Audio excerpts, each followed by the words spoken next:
يوم تبدل الأرض غير الأرض والسماوات وبرزوا لله الواحد القهار وترى المجرمين يومئذ مقرنين في الأصفاد سرابيلهم من قطران وتغشى وجوههم النار.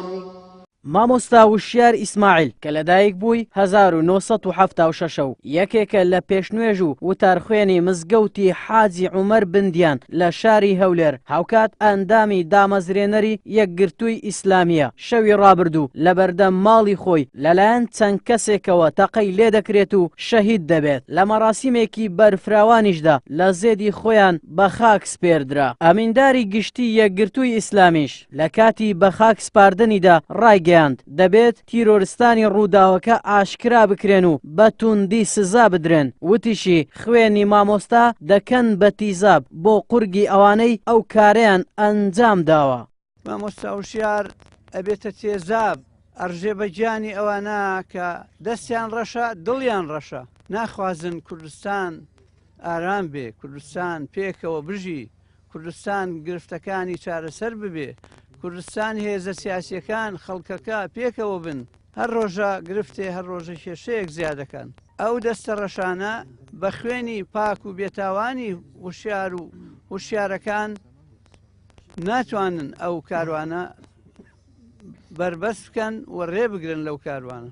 هەر یەکە لە یەکێتی زانایانی ئیسلامی و وەزارەتی ئەوقاف و زانایانی یەکگرتووی ئیسلامی و کۆمەڵی ئیسلامیش بە هەمان شێوە ناڕەزایەتی خۆیان بۆ ئەم ڕووداوە دەربڕی و بە پەڵەیەکی ڕەشیان بۆ مێژووی تاوانباران و ئەو لایەنانە دەربڕی کە دەستیان لەو کردەوە تیرۆریستێدا هەبووە.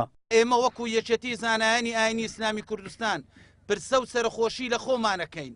مامۆستا وشیار لە ئێمە چووە ماتەم ڕائەگەینین، ئیدانەی ئەو کردارە ئەکەین، ڕوڕەشی و سەرشۆڕی و ڕسوایی و شەرمەزاری بۆ ئەنجامدەران و بکەرانی ئەم کارە قیزەوەنەیە. بە ناوی وەزارەتی ئەوقاف و کاروباری ئاینی ناڕەزایی خۆمان دەرئەبرین بەرامبەر بەو کارە ناشرینە، چونکم ئەمە کاری ئینسانیە نییە، پیاوی چاک نییە.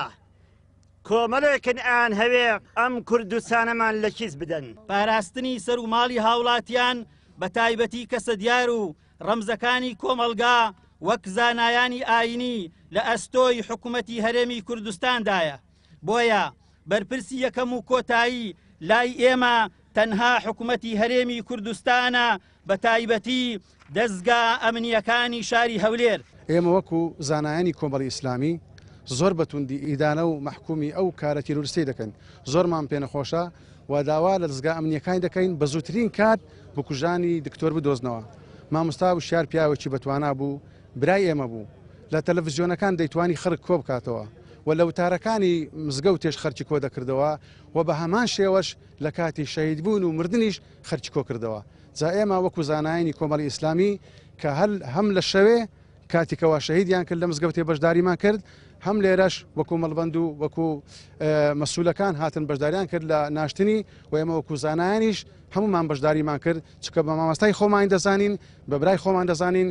مامۆستا وشیار ئیسماعیل یەکێک بوو لەو بانکوازانەی کە ماوەی 13 ساڵە وتارخوێنە و بڕوانامەی ماستێری لە ساڵی 2007دا بەدەست هێناوە و لە ساڵی 2013دا دکتۆرای لە تەفسیردا بەدەست هێناوە و خاوەنی 5 منداڵە. هاوکات سەرۆکی لقی هەولێری یەکێتی زانایانی یەکگرتووی ئیسلامیش بوو. دوجار لە دوای خزمەتێکی زۆر بە کاروانی ئیسلامی لە ڕووداوێکی تیرۆریستیدا و لە شەوی 22 لەسەر 23 مانگی لەلایەن کەسانێکی نەناسراوەوە تیرۆر کرا. ئاراس عەزیز کەناڵی پێام هەولێر.